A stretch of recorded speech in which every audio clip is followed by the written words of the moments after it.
அவருடைய இல்லத்துக்கு போய் துக்க விசாரிச்சார்.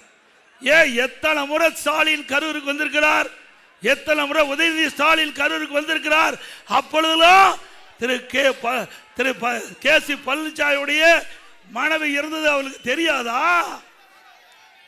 ஆக திராவிட முன்னேற்ற கழகத்தை பொறுத்த வரைக்கும் அப்படியே அட்டை உறிஞ்சிட மாதிரி உரிவாங்க. ரத்த உடம்புல எவ்வளவு இருக்குதோ அத்தனையும் உறிஞ்சிட்டு விட்டுருவாங்க. இதுதான் திமுகவுடைய நிலை.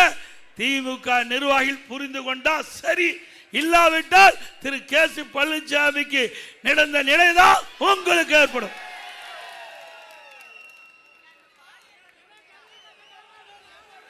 தமிழ்நாட்டை நல்லா ஞாபகம் வச்சுங்க. தமிழ்நாட்டு மக்களை சுரண்டி பிழைக்கும் ஒரு குடும்பத்திற்கு, தமிழ்நாட்டு மக்களை சுரண்டி பிழைக்கும் ஒரு குடும்பத்திற்கு தமிழ்நாட்டு மக்களுக்கு தான் தேர்தல். யாராருக்கு போட்டி? தமிழ்நாட்டு மக்களை சுரண்டி பிழைக்கும் ஒரு குடும்பத்திற்கும் தமிழ்நாட்டு மக்களுக்கு தான் இப்ப தேர்தல் நடக்குது. உண்மைதானே? ஒரு குடும்பம் தானே சுரண்டி பிழைக்குது. அது யாருடைய குடும்பம்? திரு ஸ்டாலினுடைய குடும்பம். இன்றைக்கு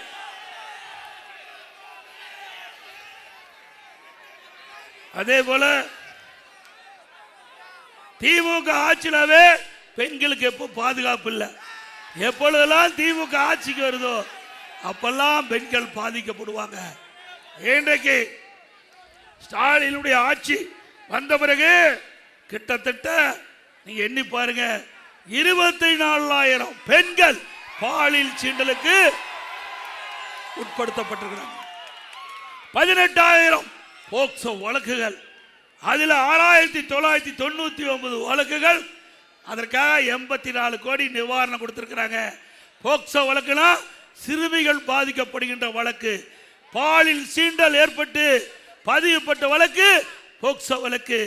இப்படி 18,000 வழக்குகள் சிறுமிகள் பாலியல் சீண்டலுக்கு உட்படுத்தப்பட்டு பதிவு செய்யப்பட்டிருக்கின்ற ஆட்சி நல்ல ஆட்சியா? இந்த ஆட்சி தேவையா? இன்றைக்கு சிறுமிக்கு பாதுகாப்பு இல்ல, பெண்களுக்கு பாதுகாப்பு இல்ல, பாட்டியம்மாவுக்கும் பாதுகாப்பு இல்ல. இனிமேல் பாட்டியம்மா கூட தனியா வீட்டில் விட்டுட்டு போக முடியாது. பாட்டியம்மாவை தனியா வீட்டில் விட்டுட்டு போக முடியாது. அது மட்டும் இல்ல, கொங்கு மண்டலத்தில் சிந்திச்சு பாருங்க, பெரியவர்கள் வசிக்கிறாங்க. இன்றைக்கு வயது முதிர்ந்தவர்கள் வசிக்கின்ற பொழுது அந்த வீட்டை குறிவைத்து கொள்ளையர்கள் அவரை தாக்கி கொலை செய்து அவர் இருக்கின்ற உடைமைகளையும் சொத்துக்களையும் பணத்தையும் அபகரிக்கின்ற நிலை இந்த ஆட்சியிலே பார்க்கப்படுகிறது. எப்படி சட்ட ஒழுங்கு சந்தி சிரிக்கின்ற ஆட்சி தேவையா? அதே போல நாடாளுமன்ற தொகுதி வர நல்லா பாருங்க, அருமையான டைம். இன்றைக்கு பெண்களுக்கு 33% இடஒதுக்கீடு சட்டமன்றத்திலையும் நாடாளுமன்றத்திலையும்.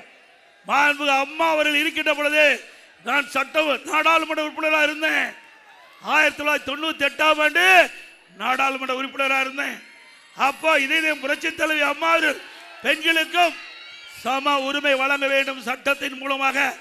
அதன்படி சட்டமன்றத்திலும் நாடாளுமன்றத்திலும் பெண்களுக்கு 33% இடஒதுக்கீடு வழங்குகின்ற அந்த மசோதாவை நாடாளுமன்றத்தில் கொண்டு வர வேண்டும் என்று அன்றைய தினம் வாஜ்பாய் அவர்களை கோரிக்கை வைச்சாங்க. மாண்புமிகு பாரத பிரதமர், அன்றைய தினம் இருந்த பாரத பிரதமர் வாஜ்பாய் அவர்கள் அம்மாவுடைய கோரிக்கை ஏற்று அப்போ இங்க தம்பித்துறை தான் எம்பி, மரியாதைக்குரிய தம்பித்துறை அண்ணன் அவர்கள் எம்பியா இருந்து சட்டத்துறை அமைச்சராக இருந்தார். அப்படி சட்டத்துறை அமைச்சர் இந்த இடஒதுக்கீடு மசோதாவை சட்டமன்றத்தில் நாடாளுமன்றத்தில் அறிமுகம் செய்கின்ற பொழுது முலாயம் சிங் யாதவ் கட்சி சேர்ந்த எம்பி அந்த மசோதாவை பிடுங்கி கிழித்தெறிந்து விட்டார். ஆக அன்றைய தினமே அதிமுக கட்சி பெண்களுக்கு 33% இடஒதுக்கீடு நாடாளுமன்றத்திலும் சட்டமன்றத்தில் கிடைப்பதற்காக முயற்சி செய்த கட்சி அதிமுக கட்சி. திமுக வாயளவுல பேசுவாங்க, ஆனா நடைமுறைப்படுத்த மாட்டாங்க. இந்தியா கூட்டணி வாயளவுல பேசுவாங்க, ஆனா நடைமுறைப்படுத்த மாட்டாங்க. இப்ப அருமையான வாய்ப்பு. இன்றைக்கு நாடாளுமன்றத்தில் இந்த மசோதா கொண்டு வந்தாங்க. இன்றைக்கு நாடாளுமன்றத்தில் மறைந்த பாரத பிரதமர் வாஜ்பாய் அவர்கள் கொண்டு வந்த அதே இடஒதுக்கீடு, அதிமுக விரும்பிய அதே இடஒதுக்கீடு இப்பொழுது பாரத பிரதமர் திரு நரேந்திர மோடி அவர்கள் நாடாளுமன்றத்தில் இந்த மசோதாவை கொண்டு வந்து நிறைவேற்ற வேண்டும் என்று வேண்டுகோள் விடுத்தார். அப்ப அவர் என்ன சொன்னாரு? இந்த பெருமையெல்லாம் நீங்களே வச்சுக்கங்க, இதுல வர்ற புகழெல்லாம் நீங்களே வச்சுக்கங்க. பல ஆண்டுகளாக பெண்களுக்காக பெண்கள் ஏங்கிக் கொண்டிருக்கிறார்கள். சட்டத்தின் மூலம் எங்களுக்கு நாடாளுமன்றத்திலும் சட்டமன்றத்திலும் இடஒதுக்கீடு வேண்டும் என்று பெண்கள் பல ஆண்டுகளாக ஏங்கி தவித்துக் கொண்டிருக்கின்றார்கள். அப்படி இருக்கின்ற பொழுது இது ஒரு நல்ல சூழ்நிலை. அனைவரும் ஒன்றாக சேர்ந்து இந்த மசோதாவை நிறைவேற்றப்பட வேண்டும் என்று நாடாளுமன்றத்தில் வேண்டுகோள் வைத்தார். ஆனால் இந்தியா கூட்டணி என்று சொல்லிக் கொண்டிருக்கிற ஸ்டாலினர்களும் காங்கிரஸ் கட்சியும் கம்யூனிஸ்ட் கட்சியும் மற்ற திமுகவுடன் கூட்டணி வைத்திருக்கின்ற கட்சிகள், இந்தியா கூட்டணியில் அங்கம் வைக்கின்ற கட்சிகள் பெண்களை உதாசீனப்படுத்தி இன்றைக்கு நாடாளுமன்றத்தில் கொண்டு வந்த அந்த மசோதாவை நிராகரித்த கட்சி